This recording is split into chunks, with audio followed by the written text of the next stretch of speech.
शादी के बाद मायके वर्सेस ससुराल की रसोई।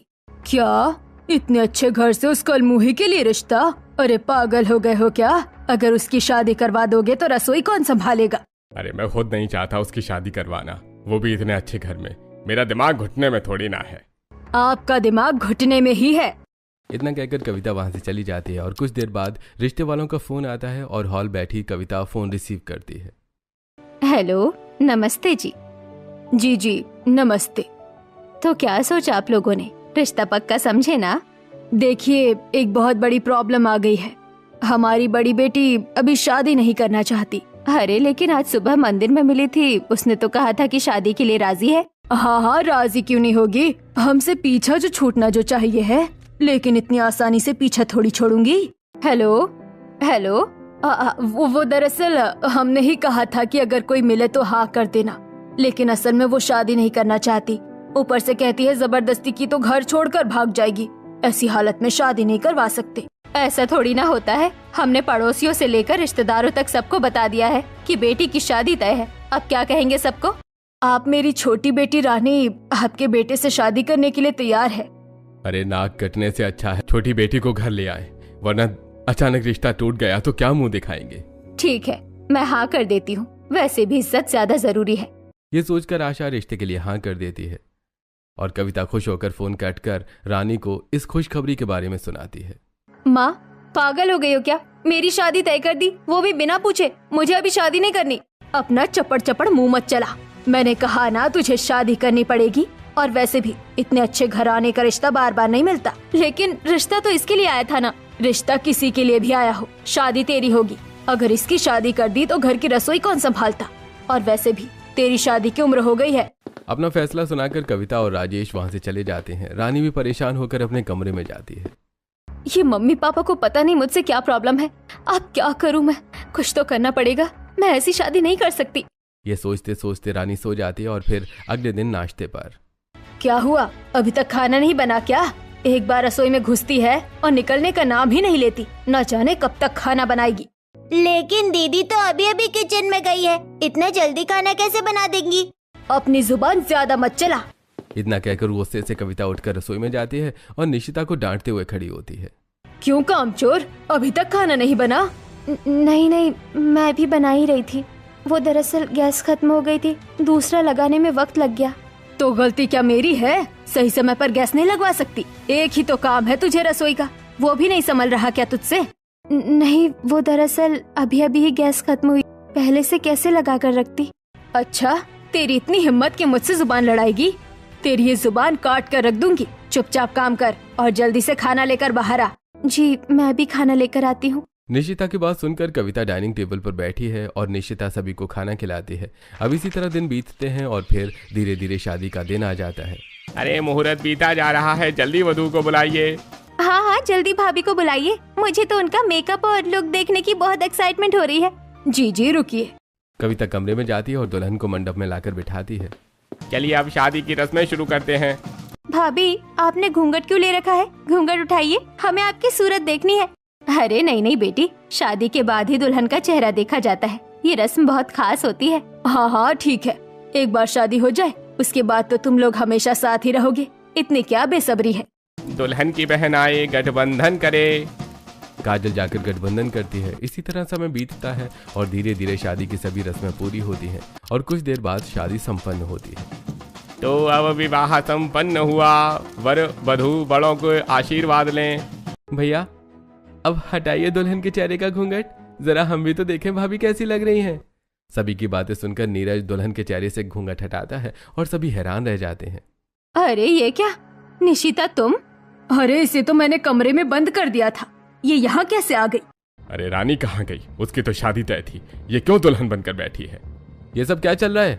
हमने रिश्ता बड़ी बेटी के लिए भेजा, आपने मना कर दिया, फिर छोटी से शादी करवाई और अब बड़ी बेटी दुल्हन बनकर बैठी है। आखिर मामला क्या है? देखिए, हमें खुद कुछ नहीं पता, ये सब क्या हो रहा है? दीदी, आपने तो मना किया था, फिर शादी क्यों की? मुझे छोड़कर क्यों जा रही है? कुछ बोलिए ना। कविता गुस्से में निशिता के पास जाती है और उसका हाथ खींचते हुए खड़ी कर देती है। बोल, चुप क्यों खड़ी है? किस खुशी में दुल्हन बनकर बैठी है? कहाँ है तेरी छोटी बहन? देखिए आंटी, ऐसा मत कीजिए, चाहे किसी भी सिचुएशन की ये बात हो, लेकिन अब निशिता मेरी पत्नी है और मैं ये बर्दाश्त नहीं करूंगा कि कोई मेरे सामने इसे टॉर्चर करे। हाँ, और अब शादी हो चुकी है, सच्चाई से मुंह नहीं मोड़ सकते। जितना तमाशा करेंगे उतनी बातें बढ़ेंगी, इसलिए हम रिश्ते को इसको स्वीकार करते हैं। हाँ, वैसे भी हमने रिश्ता बड़ी बेटी के लिए ही भेजा था, तो अब शादी भी उसी से हुई है, हमें कोई दिक्कत नहीं है। आशा इतना कहकर निशिता की विदाई करवाती है और उसे अपने साथ ले जाती है। अरे तुम इसे ऐसे जाने क्यों दे रही हो? रोको उसे। अब शादी हो गई है तो क्या कर सकती हूँ, लेकिन पग फेरे में इसे यहाँ आने दो, फिर बताऊंगी इसे इतनी बड़ी चाल की सजा क्या होती है। आखिर इसने ऐसा क्यों किया, क्यों बनी ये नकली दुल्हन? शादी के पीछे का रहस्य जानने की उत्सुकता के कारण कविता पग फेरे की रस्म कभी सभी से इंतजार करने लगती है। वहीं दूसरी तरफ नीरज और निशिता का साथ में गृह प्रवेश करवाया जाता है। अच्छा बहू, अब अपने दाहिने पैर से इस कलश को गिराकर गृह प्रवेश करो। भाभी संभाल कर, ये लहंगा बहुत भारी है। जी। निशिता जैसे ही लहंगा पकड़ती है, काजल का हाथ निशिता के बाद हाथ में लगे चोट पर टच हो जाता है और निशिता चिल्ला पड़ती है। आह माँ, अरे क्या हुआ भाभी, आप ठीक तो है ना? अब क्या बताऊं कि ये चोट कैसे लगी, अगर कुछ बता दिया तो पता नहीं रोहित का क्या होगा। अरे बहू, किस सोच में पड़ गई, बता चोट कैसे लगी? नहीं वो कुछ नहीं, बस काम करते हुए गलती से लग गई। अरे तुम लोग अब बहू को गृह प्रवेश करने दोगे या यही सवाल पूछते रहोगे? बहू पहली बार घर में आई है। भैया से ज्यादा तो पापा को घर प्रवेश की जल्दी है, ताकि वो अपने कमरे में जाकर सो पाए। कहीं पापा यहीं ना सो पड़े। आयुष की बात सुनकर सभी हंसने लगते हैं और निशिता गृह प्रवेश करके घर के अंदर आती है और अपने कमरे में जाकर बिस्तर पर बैठ जाती है। जैसा रानी ने कहा वैसा ही किया, लेकिन अगर कोई गड़बड़ हो गई तो क्या होगा? जब मायके वाले ऐसे थे तो ससुराल वाले कैसे होंगे? हे भगवान, मेरी रक्षा करना। ये सोचते सोचते निशिता सो जाती है और फिर अगली सुबह पहली रसोई की रस्म होती है। अरे भाभी, आप कहाँ जा रही हैं? आज मेरी पहली रसोई की रस्म है, इसीलिए सबके लिए खाना बनाने जा रही हूँ। अरे बहू, पहली रसोई बाद में भी हो जाएगी, पूरी जिंदगी यही काम करना है, इतनी जल्दी क्या है? हाँ बहू, कल तेरी पग फेरे की रस्म है, पहले वो रस्म हो जाने दे, फिर हम तेरी पहली रसोई करवाएंगे। ठीक है माँ जी। अच्छा चलो, अब हमारे साथ बैठकर खाना खा लो, तुम बहुत थकी हुई लग रही हो। निशिता सभी के साथ डाइनिंग टेबल पर बैठकर खाना खाती है और दोपहर में घर में झाड़ू लगाने लगती है। तभी आशा उसे देख लेती है। बहू, ये क्या कर रही हो तुम? वो मैं तो बस सफाई कर रही थी। अरे घबराओ मत, मैं तो बस पूछ रही थी, झाड़ू लगाने की क्या जरूरत है? काम करने के लिए स्टाफ है, तुम क्यों करोगी? स्टाफ? अरे रमेश कहाँ मर गए सब? आशा की आवाज सुनकर स्टाफ और मेड तुरंत दौड़ते हुए आते हैं। जी मालकिन, बुलाया आपने? तुम्हें यहाँ काम करने के लिए रखा है या आराम? तुम्हारे होते हुए घर की बहुरानी नौकरों वाले काम करे, ये शोभा थोड़ी ना देता है। सॉरी मालकिन, आगे से ऐसा नहीं होगा, मैं ध्यान रखूंगी। मेड तुरंत निशिता के हाथ से झाड़ू लेकर लगाने लगती है और निशिता को आराम करने के लिए कमरे में भेज दिया जाता है। इसी तरह पूरा दिन बीतता है। फिर अगले दिन, हे भगवान, आज मेरी पगफेरी की रस्म है, मुझे मेरे मायके नहीं जाना। हाँ, कितने सवाल होंगे, मैं क्या जवाब दूंगी? अगर माँ को सच नहीं बताया तो माँ मुझे छोड़ेंगी नहीं, मैं क्या करूँ? एक तरफ निशिता भगवान से प्रार्थना कर रही होती है, वहीं दूसरी तरफ हॉल से आशा आवाज लगाती है। अरे बहू, कहाँ रह गई? जल्दी आ, तुझे पगफेरे के लिए मायके भी जाना है, वरना मुहूर्त निकल जाएगा। आशा की आवाज सुनकर निशिता तुरंत हॉल में आ जाती है। चलो निशिता, मैं तुम्हें मायके छोड़ आता हूँ। क्या हुआ भाभी, आप जरा भी खुश नहीं लग रही? लोग तो मायके का नाम सुनकर उछल पड़ते हैं और आप इतनी शांत हैं। नहीं, ऐसी बात नहीं है, मैं भी बहुत खुश हूँ। फिर नीरज और निशिता कार से मायके के लिए निकलते हैं। हे भगवान, सब कुछ आपके हाथ में है, बस मुझे बचा लेना। क्या हुआ, कहाँ खोई हुई हो? मायके जाने की खुशी में सपने देख रही हो क्या? नहीं, ऐसी कोई बात नहीं है। दोनों आपस में बात करते हुए निशिता के मायके पहुँचते हैं, जहाँ कविता दोनों का स्वागत करती है। अरे मेरी फूल सी गुड़िया, तेरे बिना मेरा दिल ही नहीं लग रहा था। शादी में जो कुछ भी हुआ मैं सब भूल गई। हाँ मम्मी जी, शादी तो थोड़ी अजीब हालत में हुई थी, लेकिन अब सब ठीक है। अरे आप लोग बाहर क्यों खड़े हैं? अंदर आइए, सोफे पर बैठिए। नीरज और निशिता सोफे पर बैठ जाते हैं और सभी बातें करते हैं और फिर चलो निशिता, चलते हैं अब हम। अरे ऐसे कैसे, मेरी बेटी अभी आई है, 2 दिन तो रहने दीजिए। अरे अगर निशिता चाहे तो रुक सकती है। क्यों निशिता, तुझे रुकना है ना यहाँ? बोल। जी रुकना है। अच्छा ठीक है, जब मन हो तो बता देना, मैं लेने आ जाऊंगा। इतना कहकर नीरज निशिता को वहीं छोड़कर चला जाता है और कविता निशिता के बाल पकड़कर खींचने लगती है। तेरी हिम्मत कैसे हुई इतनी बड़ी साजिश करने की? जब मैंने मना किया था तो तू मंडप में दुल्हन बनकर क्यों बैठी? बोल। माँ छोड़ दो, बहुत दर्द हो रहा है। मुझे भी बहुत बड़ा सदमा लगा था। बोल क्यों किया तूने ऐसा? क्या वजह थी? नहीं माँ, ऐसी बात नहीं है। वो दरअसल। देख निशिता, सीधी बात करती हूँ, चुपचाप ये शादी का जोड़ा पहन और जाकर मंडप में मेरी जगह बैठ जा। किसी के सामने मुंह मत खोलना। लेकिन शादी आपकी है, मैं ऐसा कैसे कर सकती हूँ? जब तक माँ को पता चलेगा तब तक तेरी शादी हो चुकी होगी। सीधी उंगली से घी ना निकले तो मुझे तो उंगली टेढ़ी करनी आती है। रानी खिड़की की तरफ इशारा करती है जहाँ रोहित रस्सी से बंधा हुआ लटका होता है। दीदी बचा लो मुझे, दीदी बचा लो। प्लीज ऐसा मत करो, मेरे भाई को छोड़ दो। मैं तैयार हूँ, मैं दुल्हन बनकर बैठ जाऊंगी। पहले ही मान जाती तो ये सब नहीं करना पड़ता। क्या मतलब ये सब तुझे करने के लिए रानी ने मजबूर किया था? लेकिन क्यों? तभी दरवाजे पर रानी सूट पहने और माथे पर सिंदूर लगाए अंदर आती है। क्योंकि आप लोगों ने मुझे शादी के लिए मजबूर किया था और मुझे ये शादी नहीं करनी थी। मैं किसी और से प्यार करती थी और उसी से शादी करना चाहती थी। अरे अगर ऐसी बात थी तो हमें बता देती, हम तेरी शादी नहीं करवाते। लेकिन तुझे इसकी शादी करवाने की क्या जरूरत थी? अरे तो क्या हो गया माँ, वैसे भी इसके बोझ उठाते उठाते घर के खर्च बढ़ते हैं। अच्छा हुआ शादी हो गई, वो भी बिना दहेज के। शादी तो हो गई लेकिन इतने अच्छे ससुराल में हुई है, अगर वहाँ जाकर इसने मुंह खोल दिया तो?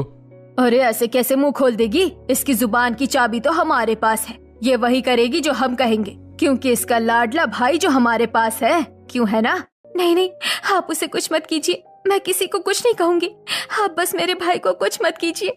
मैं तुझे तब तक कठपुतली की तरह नचा सकती हूँ जब तक तेरा भाई मेरे पास है। अब अपनी जुबान खोलने की कोशिश भी मत करना। और जा रसोई में, तेरे पति के झूठे बर्तन पड़े हैं, धोकर आ। निशिता रसोई में जाकर झूठे बर्तन धोने लगती है और फिर पूरी रसोई साफ कर रात के खाने के लिए रोटी बनाने लगती है। तभी कविता रसोई में आती है। ये जलने की बदबू कहाँ से आ रही है? वो दरअसल। अच्छा तो तूने रोटी जला दी। ये रोटी तेरा बाप नहीं कमा कर लाता जो तू इसे जलाकर बर्बाद कर रही है। रुक, तुझे अभी बताती हूँ। कविता निशिता की एक नहीं सुनती और उसका दायां हाथ पकड़कर जलते हुए तवे पर रख देती है। नहीं माँ, छोड़ दो मेरा हाथ। माँ, छोड़ो माँ, बहुत दर्द हो रहा है। अब आएगा मजा जब अगली बार रोटी जलाने से पहले ये जला हुआ हाथ देख लेना। माँ, बहुत लग रहा है। मैं इस हाथ से खाना कैसे बनाऊंगी? मुंह बंद करके खाना बना, वरना मार मार कर मुंह सुजा दूंगी। इतना कहकर कविता गुस्से में रसोई से बाहर चली जाती है। निशिता रोते हुए अपने जले हाथों से ही काम करने लगती है। मेरे साथ ही ऐसा क्यों होता है? मैंने सोचा था शादी के बाद सब कुछ ठीक हो जाएगा, लेकिन निशिता खाना बनाती है और कुछ देर में सभी को डाइनिंग टेबल पर खाना परोसती है।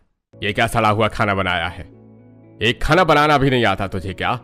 इतने दिन हो गए हैं रसोई का काम करते करते, अभी तक ढंग की रसोई नहीं आई। इस वजह से आज तुझे भूखे ही सोना पड़ेगा, समझी? गलती से भी एक अनाज के दाने को हाथ मत लगा देना। इतना कहकर सभी लोग खुशी खुशी खाना खाते हैं। वहीं निशिता रसोई में रोते रोते भूखे पेट पूरी रात काटती है। अब इसी तरह दिन बीतते हैं। फिर एक दिन निशिता के ससुराल वाले उसे लेने उसके मायके आते हैं। अरे तू क्या यहीं पड़ी रहेगी? तेरे ससुराल वाले आए हैं, बाहर चल। आज तेरे ससुराल वालों ने तुझे बचा लिया, वरना यही रसोई में तुझे खत्म कर देती। क्या मेरे ससुराल वाले आए हैं? हाँ, और अब उनके घर भी जाकर तुझे अपनी पहली रसोई में इसी जले हुए हाथ से खाना बनाना होगा। रानी की बात सुनकर निशिता डर जाती है और हॉल में आती है। अरे बहू, तेरे हाथ में ये चोट कैसे लगी? अरे ये तो अपना ध्यान ही नहीं रखती, प्रेस करते समय हाथ चला लिया, वरना हम तो इसे रसोई में भी जाने नहीं देते। ओहो, हमारी बहू भी ना। अच्छा चलिए ठीक है, अब हम चलते हैं। ससुराल वाले निशिता को लेकर वापस अपने घर आ जाते हैं। जैसे तैसे मायके से तो आ गई, अब आगे क्या होगा? बहू खड़ी खड़ी क्या सोच रही है? हाथ में चोट है तो क्या काम नहीं करेगी? जा रसोई में।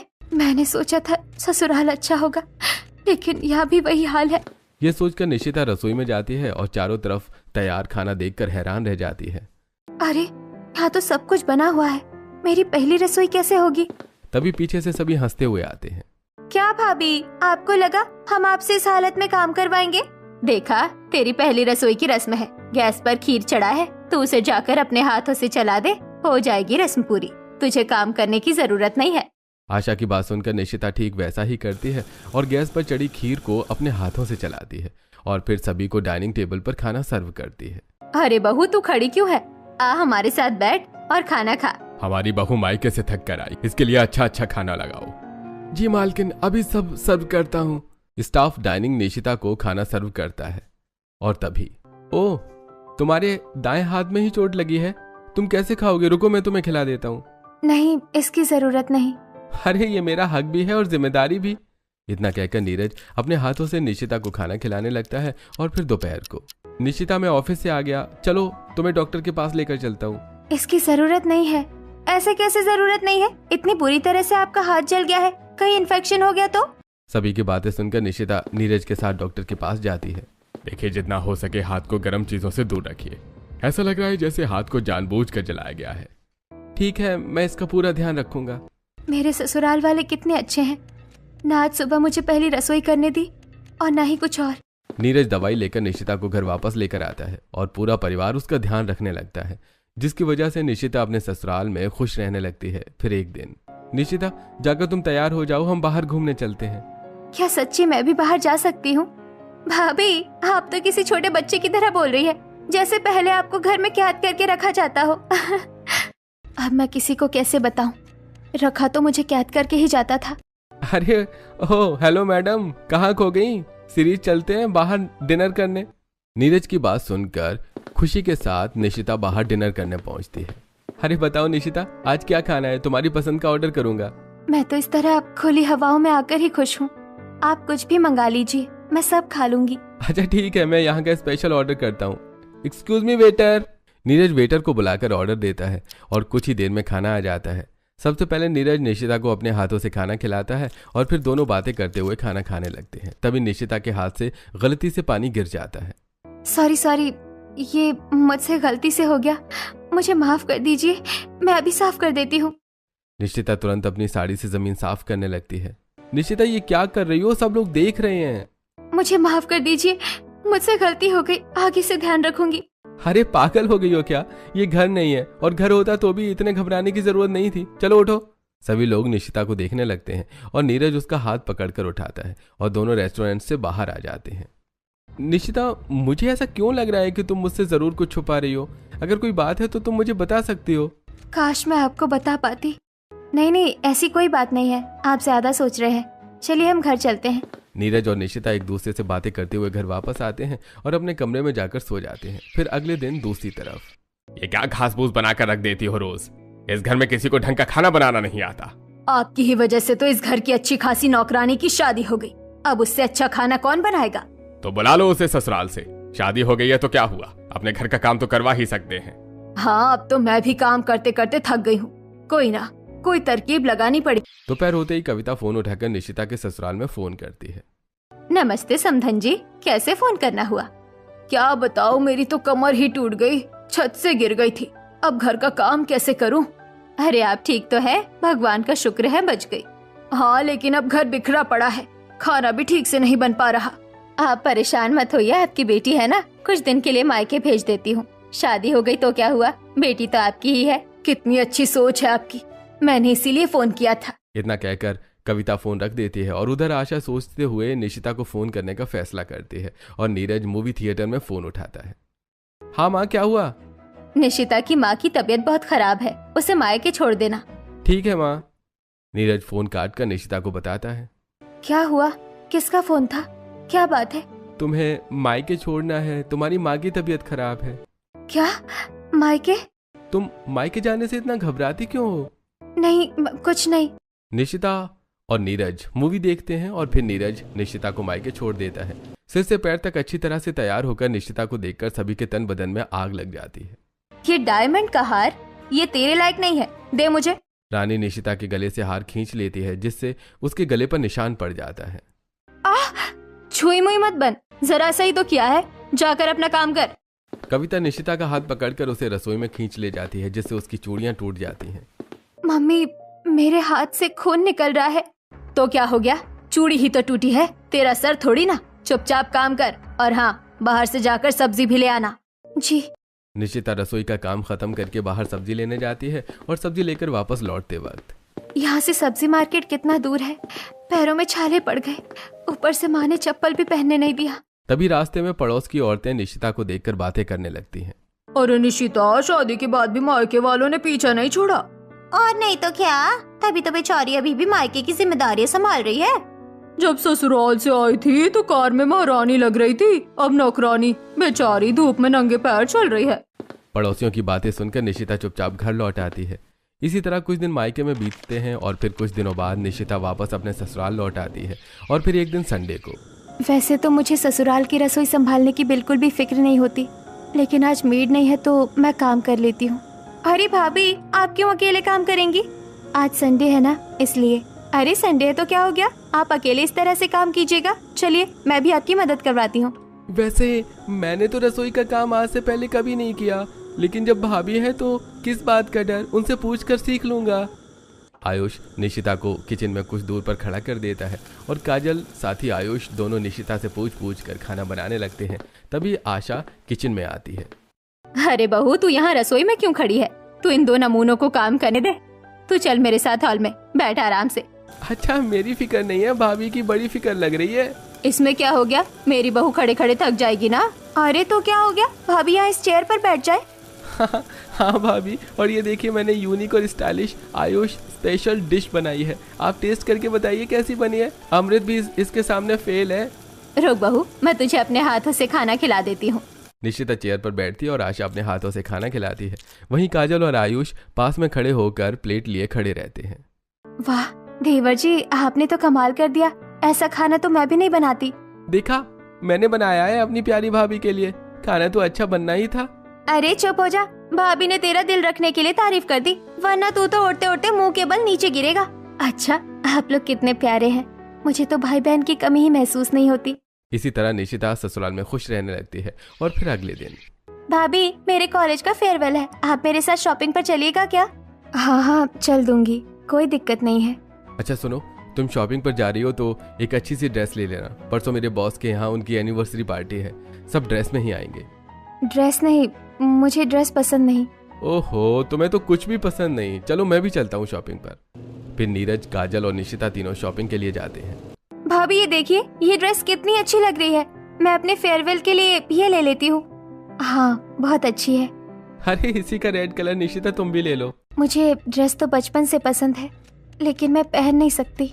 अरे कहाँ खोगी तुम? चलो तुम तो हाँ कहोगी नहीं, मैं इसे ले लेता हूँ। नीरज ड्रेस खरीद लेता है और तीनों घर वापस आ जाते हैं। सुनो, कल सुबह से पहनकर तैयार हो जाना, हम पार्टी में चलेंगे। मैं ये नहीं पहनूंगी। तुम्हें मेरी कसम, तुम्हें ये पहनना पड़ेगा।